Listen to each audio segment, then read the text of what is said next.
so network with the industries present during this fair.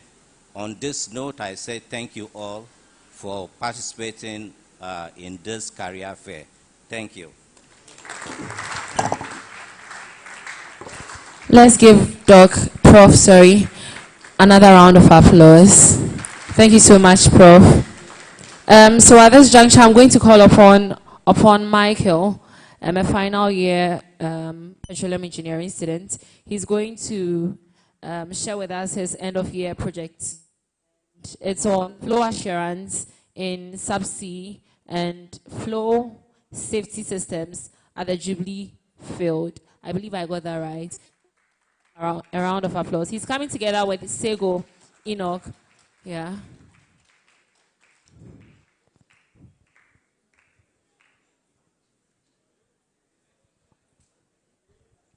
Good afternoon.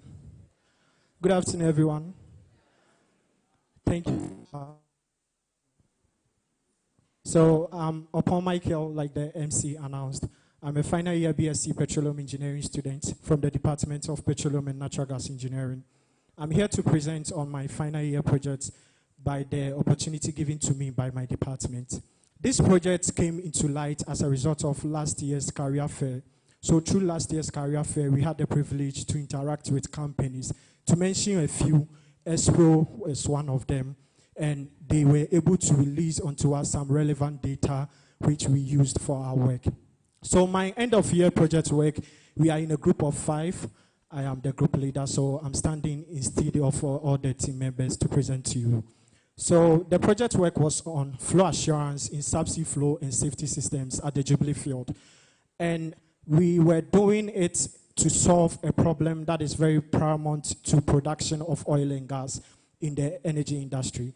So to kickstart, the offshore operations has seen many challenges, especially when you are dealing in deep waters and ultra deep waters, such that you align a lot of subsea equipment before you can get the oil and gas from your wells to the topside facilities. If you are familiar with the petroleum industry, you will be very much appreciating what I'm saying. So with that in mind, we decided to solve a problem which is a steady area in petroleum engineering called flow assurance. So flow assurance is basically ensuring that there is uninterrupted flow of hydrocarbons from the reservoir to the topside facilities or the sales point.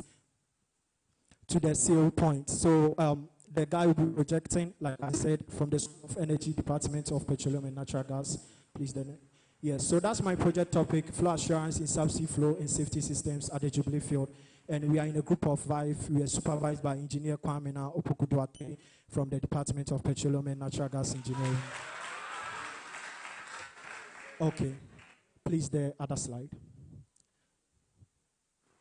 All right, so like I was saying, flow assurance basically means ensuring there is uninterrupted flow of hydrocarbons from the reservoir to the sale point. So as oil and gas engineering, it is our duty to make sure that the hydrocarbon gets to you without any interruptions in flow. And as such, it bears back to us. So for the sake of clarity, when we talk about the reservoir, it's a rock which is porous and permeable. When we say porous, it means it can accumulate or contain or hold hydrocarbons. And when we say it's permeable, it means it can permit the hydrocarbons to flow out of it. So this is what we are doing. So the project outline is we are going to discuss the introduction, objectives, we have background of study, we'll be talking about the methodologies, the results and discussion, conclusion, as well as some recommendations. It will be very short and brief, so please give me your ears. Okay, so the introduction, like I said, flow assurance is a very broad area in the production sector of the oil and gas industry. So it basically means that we are trying to solve a problem such that we are producing the Jubilee field without any flow restrictions. So in that, there are lots of flow restrictions that we encounter during our production of oil and gas. To mention a few, we have what we call hydrate, we have wax, we have scale, we have corrosion. But with time, I'll be presenting on only one, so I'll discuss hydrate to you within the next slide. Okay, so the Jubilee field, as we know, is Ghana's first conventional oil field, and it is a deep water field. So it is underlined by offshore Cape Point Point and then the Tano Basin. So in the petroleum industry, usually the Minister of Petroleum is the one who names the field, and he opens up a field. So the field or the area is subdivided into blocks. So they name the blocks, and the blocks are named by the country. That's why we call it the Jubilee Field. And its water depth is 1,100 meters to 1,700 meters. So this field presents a lot of production challenges. And then hydrate is one paramount thing. We first suspected it, so we decided to discuss it before we even do the actual methodology. The next slide. Okay, so our objective, like I stated out, we are trying to solve the flow assurance problems at the Jubilee Field to make sure that the oil and gas get to your homes without any restrictions. Okay, so hydrate is basically what we know as solid crystals. So hydrate is formed through the combination of water molecules and then natural gas molecules through covalent bonds. So what happens is that, okay, so what happens is that there is a covalent bond between the hydrogen atoms of the water molecules and then the carbon atoms of the natural gas. So when that happens, the light natural gas components or molecules like methane, ethane, propane, or butane, they interact with the hydrogen atoms of the water molecules to form what we call a clatrate. So a clatrate is basically a cage that solidifies into a solid crystal called hydrate. And this is a very huge problem in the oil and gas industry. If you have a whole system of production tubing and then there is a seed of hydrate crystal in it, if not solved within the time of 24 hours, your whole system can be blocked and you have to abandon your field or your well, which can cost a lot of economic returns. Okay, so in our methodology, based on the career fair we had last year, like I said, we were able to interact with some companies with the help of our supervisor and our head of the department, and then we were able to get some data that we reviewed. So from those data, we were able to extract some relevant information like the gas composition that's coming from the reservoir to the FPSO, and we used these data later for a simulation. So with our simulation, we first programmed our algorithms with Python, and we incorporated the data we extracted from what we had from the companies, and we used those data to feed into a system that we call PVT-Sim. So it's a flow assurance software that is used. It's not that popular. Most people know about PipeSim, but PVT-Sim is also a very prominent software. So we used that one to investigate our field, and we came out with several conclusions. So later on, we did an investigation of the potential flow assurance challenge that we were able to identify on the field and the surface systems. And we also were able to evaluate several measures to control this problem in order to solve it. Okay. Next slide.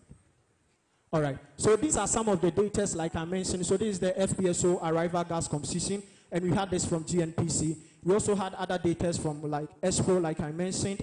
Some of them we really struggled before we had them. But then if it wasn't through the career fair that we had the interaction, I'm not sure we would have even had the chance to get this. So the second and third years, the first years who are here, make good use of this opportunity. Try and interact, and it will build your skills up.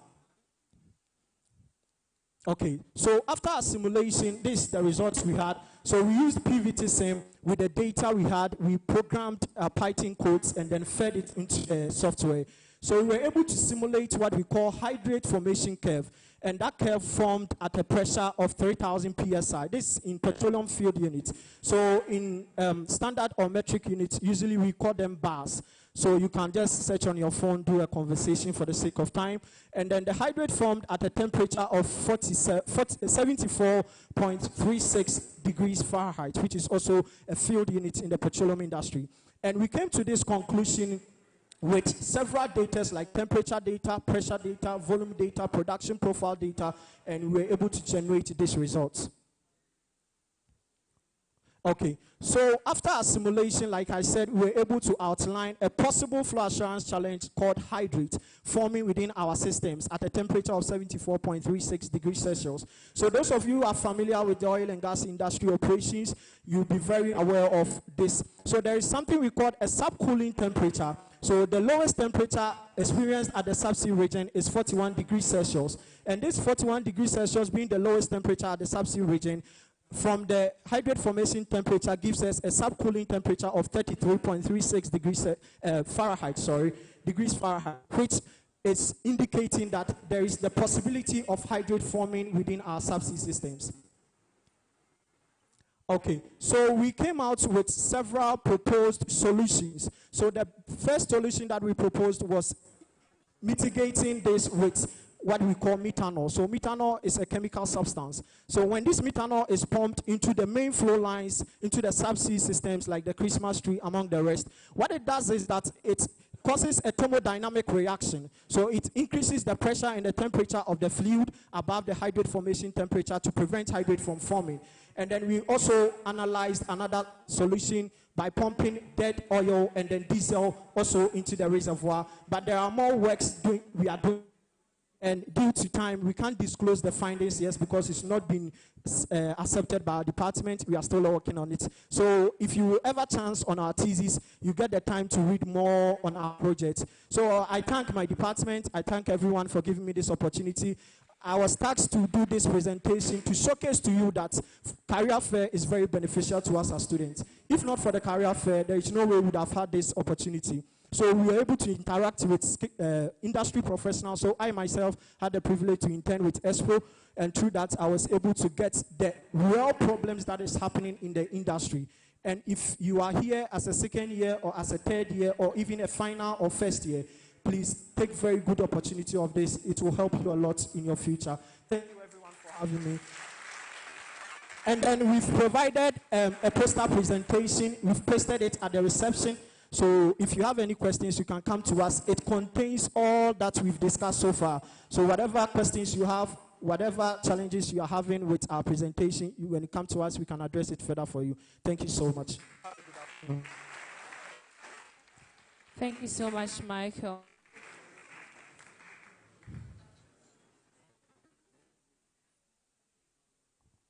Hello.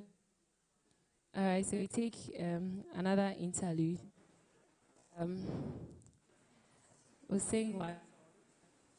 Then we have Asha. Hello. Hello. Okay. I don't need more. Neti ya Pedro hane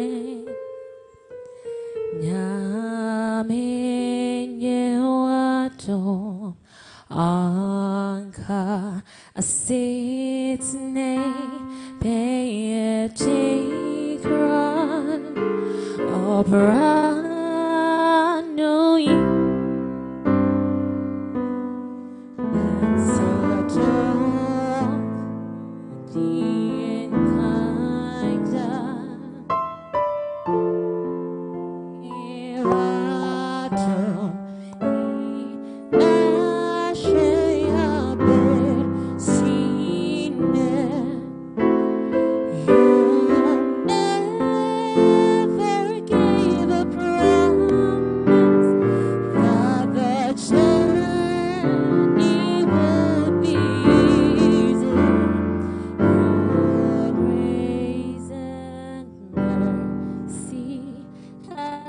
brought me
has brought me thus far.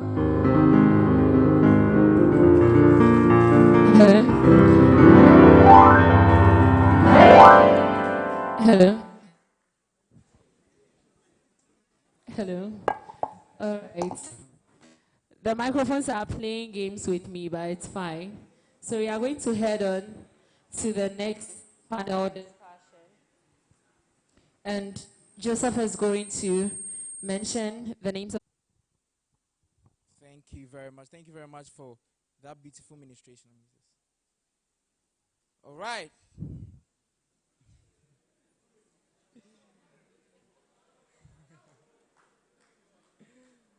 Okay. So we have a panel discussion coming on, the very last one for the day. And then I believe this is something you would want to appreciate. The particular topic for this panel discussion is encouraging local down. So from Kofi Annan to join us, the authority to please join us, please. Mr. Enoch Asari from Ghana Gas should please join us as well. We have our own Miss Tracy also joining us on stage. Engineer Mary Crew to also join us. Engineer Mary Crew to also join us on stage, please. And we have future engineer Nkulenu to also join us on stage, please.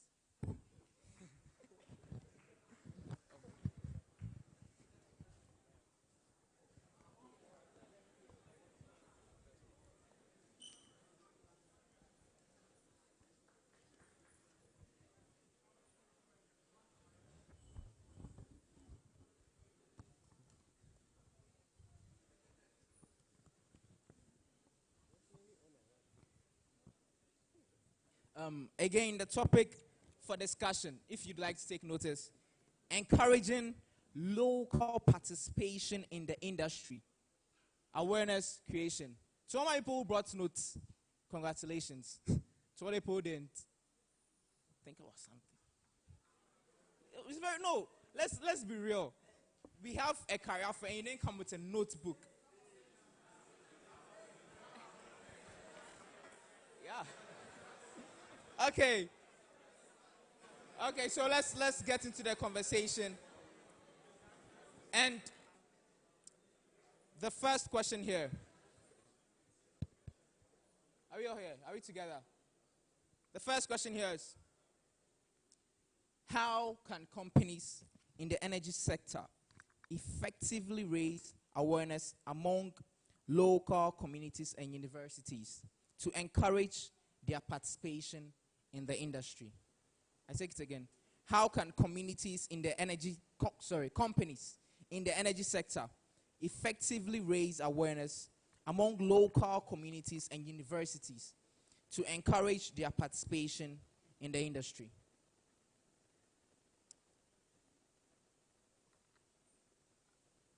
I believe Engineer Miracle would like to take this one. Thank you. Okay, so I'll take that one.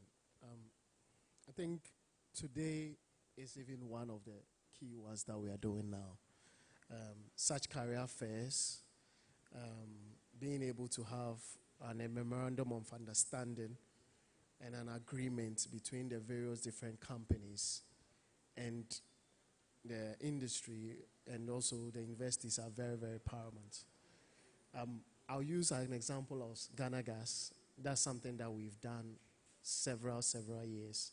And I think that's why our name are on the wall in terms of the sponsorship towards today's program. And we are very, very happy to be part of it. For us, it's not just investing in you, but investing in you knowing that you will come back to us for us to train you very well and be part and parcel of the operations of Ghana Gas. A key prime example is us being local engineers running the operations of the plants. I don't know if all of you know a lot about Ghana Gas or not, but construction started in 2012, completed and commissioned in 2014. After that, we ran the plant for 2.5 years with a third-party contractor, a Chinese third-party contractor. by 2017, March, we had fully taken over Ghanaian indigenous staff, fully operating the plant up to date. I think round of applause for that. Wow. Fully indigenous. Yes. Wow. So, and I know our CEO, Dr. Ben Asante, always speaks about it, where we saved over $2 million every month just because of that transfer of knowledge.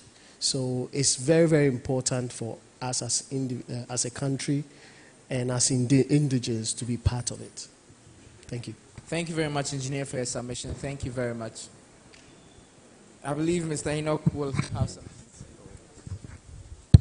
Okay. Thank you, Engineer Miracle. That's my boss. Okay, so I want to look at local participation in a much broader perspective. It's good that we have MPA here, the regulators for the petroleum downstream. I think in the upstream, Petroleum Commission regulates local content and local participation.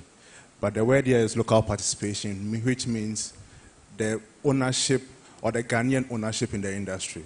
So if we want to really encourage more locals or more local companies to be part of the industry, I think our regulators can also help us in that regard. The PC is doing a fantastic job when it comes to the upstream. They are always encouraging local companies.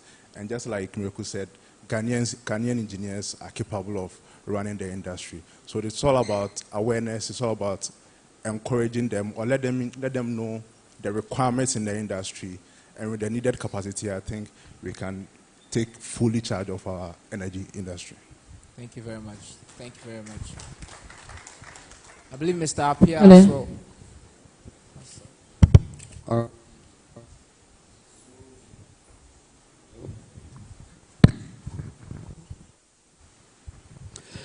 Yes, so local content and Ghanaian participation, that's a very important aspect to look at. Now, currently in the petroleum downstream industry, the Ministry of Energy has a policy document. It's yet to be passed into an LI, and I'll just give a gist about its objective. So the objective is to ensure that the businesses we have in the petroleum industry, there is a local content and there is a Ghanaian participation in it. Now, there's a percentage set out there. Currently, with the oil marketing companies, we have 100% equity, but the policy document looks to project 60% equity when it comes to shareholders and ownership, and then it's looking at 98% for employees, Ghanaian employees. So finally, if this is passed into an LI, then every company or business within the downstream is binded by this. I understand the upstream industry, they already have theirs passed as an LI. But even if you look at the downstream industry right now, the oil marketing companies, it's being manned by Ghanaians. The workers, wherever we go, when we carry out our inspection, we see Ghanaians. You know, I believe from the onset of the petroleum industry, as it was growing, of course, because it's a capital intensive, we had a lot of foreign partners coming in to partner Ghanaians. So as at that time, we were doing like 51% Ghanaian equity and then 49% foreign partnership. Yes, but with this policy that I'm talking about, if it's finally passed, then we are looking at more Ghanaian partnership. So 60% equity, and then when it comes to employees, we are looking at 98%. So it says that over a 5-year period, if you're a business entity, you should be able to ensure that 98% of your employees are Ghanaians. And I think this is a laudable document. That's very good for us because over a 5-year period, most of us will be out of the system and in the industry. So that's very good news to us. And then if you look at the distribution side, oil marketing companies, there are a lot of oil marketing companies that are manned by Ghanaian entities. I think I saw one of them, their vehicles parked outside. IBM Petroleum is wholly Ghanaian, and there are a lot. Okay, and then like I said, if you consider even the workers in there, they are also Ghanaian. So there are all efforts to ensure that we have participation of Ghanaians in our industry, especially the petroleum industry. Thank you. Thank you, sir. Thank you, sir. Hello. Finally. Okay, so my question will be to mommy. My question is, oh.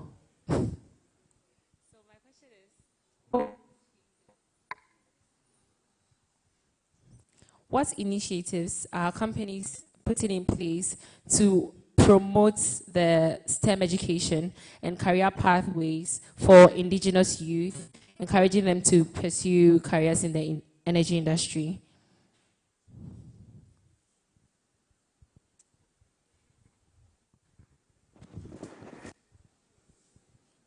Thank you. We all know that STEM education is now being promoted, actually, even by the government. We're encouraging, especially the girl child, to make sure that they engage in STEM education.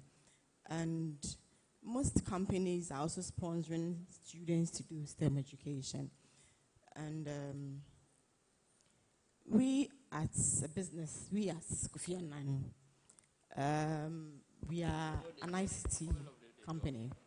So what we do is that we encourage girls, especially girls. We encourage virtually everybody. But because of, we want to encourage more ladies, because even as if you look at people here, we look at the ratio between the guys and the ladies. Most of us here are gentlemen. So we are putting in place measures whereby most ladies will take.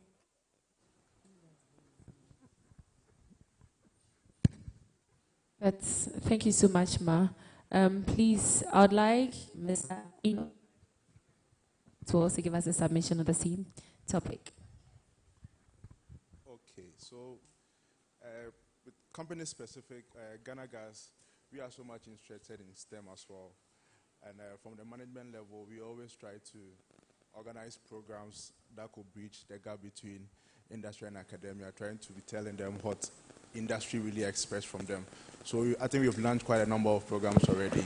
We have collaborations with all the technical universities in the country, from Tech to UMA to UNED to all the way to Tamale University.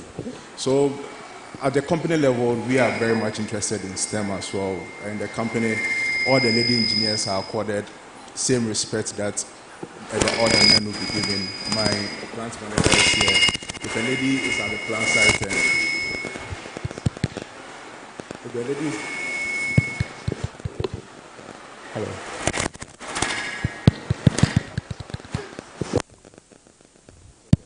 Yeah, hi.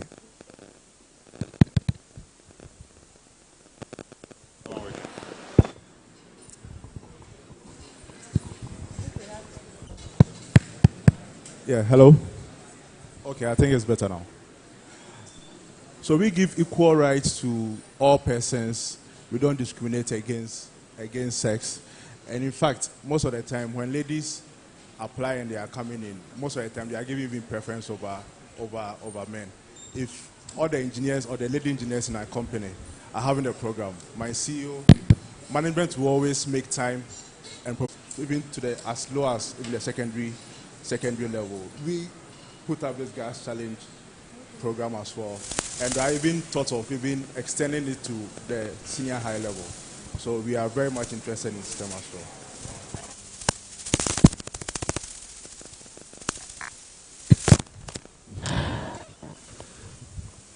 Open up. Okay, so we are going to open up very soon for questions, but I have one more question. I believe aware of the conscious efforts that they are making in promoting STEM education or helping students to tailor their routes rightfully into the that's NPA contributing, creating mentorship, and specifically to tailor the path of students into the energy sector. All right. So, yeah. Can you hear me? Yes. So, I think with the STEM education, it starts right from our institutions. Okay. We need to increase capacity for students to get into the science, technology, engineering, and mathematics. When we have these capacities being upgraded, then of course, when they come to industry, they can be absorbed. So for me, I would like to push for an increase in capacity in the to undertake education in the STEM. MPA, we are looking at in a school of excellence, okay? A place where industry can come and get first-hand information. And it's dominated by science and technology sector. But to say,